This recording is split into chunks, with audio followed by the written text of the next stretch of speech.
সুন্দৰভাৱে এখন মানে আমাৰ যিহেতু গাঁৱৰ ৰাস্তা হিচাপে গাঁৱৰ যিটো মানে পৰিৱেশ হ'ব লাগে সেই পৰিৱেশত বহুত সুন্দৰ এটা মানে পৰিৱেশ কিমান সুন্দৰ এটা পৰিৱেশ আকাশখনো ইমান সুন্দৰ পৰিৱেশ হৈ আছে চাওক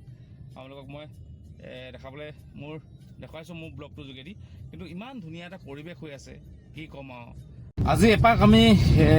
গাঁৱৰ ৰাস্তাতে এপাক ফুৰিছোঁ লগত সেইটো ভতিজাটো আছে পোৱালিটো আছে ভতিজা পোৱালিটো সেইটো পিছফালে বহি আছে যি কি নহওক আমি আপোনালোকক আমি গাঁৱত বাস কৰা মানুহে গাঁৱৰ বহু একদম নিজান পৰিৱেশ বহু মানে এটা ভাল লগা পৰিৱেশ চাৰিওফালে পথাৰ এতিয়া যিহেতু আঘোণৰ মাহত আপোনাৰ এটাই ভাল লগা পৰিৱেশ হৈ আছে আঘোণৰ মাহত আমাৰ চাৰিওফালে এতিয়া সোণালী ধাননি আছে সোণালী চাৰিওফালে সোণালী সেই সোণালী ধাননিৰ কাৰণে গোটেই মানে গাঁওখনৰ পৰিৱেশটো এটা মানে বুজাব নোৱাৰা ভাষাৰ পৰিৱেশ হৈ আছে ইমান সুন্দৰ এটা পৰিৱেশ হৈ আছে আমি এতিয়া সোণালী ধাননি প্ৰত্যেকজন কৃষক বনুৱাই বা প্ৰত্যেকজন কৃষকে এতিয়া পথাৰত ব্যস্ত হৈ আছে ধান চপোৱাৰ কামত দাৱনীসকলে ধান কাটিছে পুৰুষসকলে ডাঙৰি বান্ধিছে ডাঙৰি আনিছে গাড়ীৰ হওক কান্ধতে হওক মানে বিভিন্ন ধৰণৰ ইচ্ছা আৰু বিভিন্ন ধৰণৰ সুবিধা অনুযায়ী তেখেতলোকে ডাঙৰি আনি আছে আমাৰ গাঁৱৰ সমাজৰ পৰিৱেশ কিছু ব্যতিক্ৰম টাউনতকৈ কিছু ব্যতিক্ৰম আৰু টাউনৰ হয় টাউনত যিবোৰ ইমানচি সুবিধা আছে টাউনত সেইবিলাক সুবিধা পায় কিন্তু গাঁৱত সেইবিলাক সুবিধা নাপায় কিন্তু লাহে লাহে সেই সুবিধাবিলাক আমাৰ গাঁৱতো আহিছে ইতিমধ্যে আমাৰ গাঁও বুলি ক'লে সঁচাকৈ এটা বুজাব নোৱাৰা ভাষাৰ বিনন্দীয়া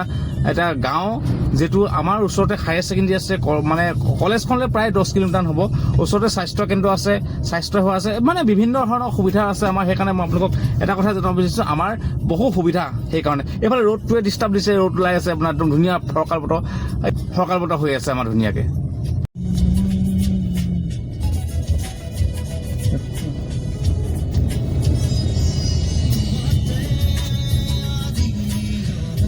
এইখনেই হৈছে আমাৰ গাঁও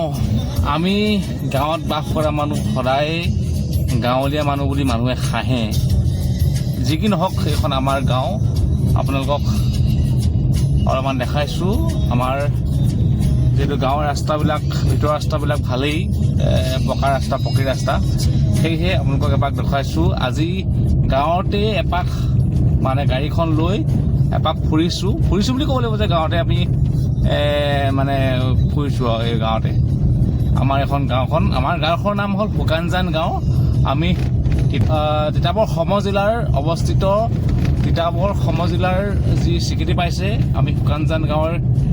নিবাসী বা শুকানজান গাঁৱত আমি বাস কৰা মানুহ এইবোৰ ৰাস্তা ৰাজহাঁহ ৰখিছে গৰু ছাগলী ইত্যাদি তেনেকৈ ৰখি আছে এখনে আমাৰ গাঁৱত বাস কৰিলে এই ৰাজহাঁহ আছে কিমান জাক ৰাজহাঁহ এইবিলাক দেখিছে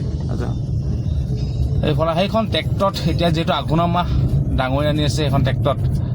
ট্ৰেক্টৰত ডাঙৰি আনি আছে এইখন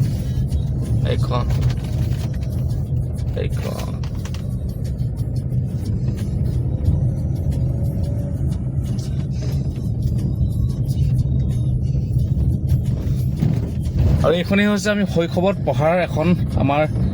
শিক্ষা অনুষ্ঠান শুকানজান প্ৰাথমিক বিদ্যালয় আমি এখনতে পঢ়িছিলোঁ সৰুকালে মানে এল পি স্কুল তাতে পঢ়া আমি গাঁৱৰ ৰাস্তাৰে আমি একা বেকা বাটেৰে গাঁৱৰ বিশেষকৈ একা বেকা নহয় বাৰু সেইটো বেলিত ওলাইছে চাওক আকাশ ফৰকাল হৈ আছে চাওক ইমান সুন্দৰভাৱে এখন মানে আমাৰ যিহেতু গাঁৱৰ ৰাস্তা হিচাপে গাঁৱৰ যিটো মানে পৰিৱেশ হ'ব লাগে সেই পৰিৱেশত বহুত সুন্দৰ এটা মানে পৰিৱেশ কিমান সুন্দৰ এটা পৰিৱেশ আকাশখনো ইমান সুন্দৰ পৰিৱেশ হৈ আছে চাওক আপোনালোকক মই দেখুৱাইছোঁ মোৰ ব্লগটোৰ যোগেদি কিন্তু ইমান ধুনীয়া এটা পৰিৱেশ হৈ আছে কি ক'ম আৰু আপোনালোকে মোৰ চেনেলটো ফ'ল' কৰিব লাইক কমেণ্ট শ্বেয়াৰ কৰিব মোৰ বৰ সুন্দৰ এটা মনোমোহা দৃশ্য আপোনালোকক দেখাবলৈ চেষ্টা কৰিছোঁ মোৰ মিনি ব্লগটোৰ যোগেদি ধন্যবাদ।